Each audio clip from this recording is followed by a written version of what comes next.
Dual employment hunting is happening in the IT industry. Usually, every organization, they will show organization profit result reaching year end.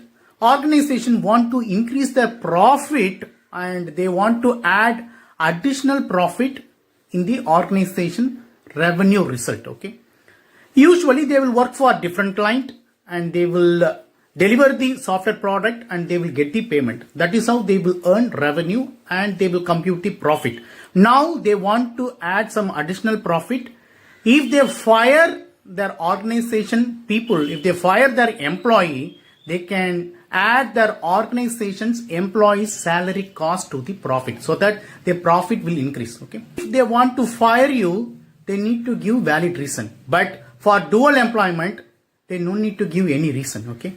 Just they will say, you did the dual employment, which is reflecting the PF account. As per organization policy, we are firing you. Okay. So cost cutting process is happening. If you did the dual employment, happily they will fire you. Okay. If you face any problem, okay, or if you want to switch to different organization, you can approach to me. My email ID and UPI ID available in this video description. Okay. All the best. Take care. Bye bye.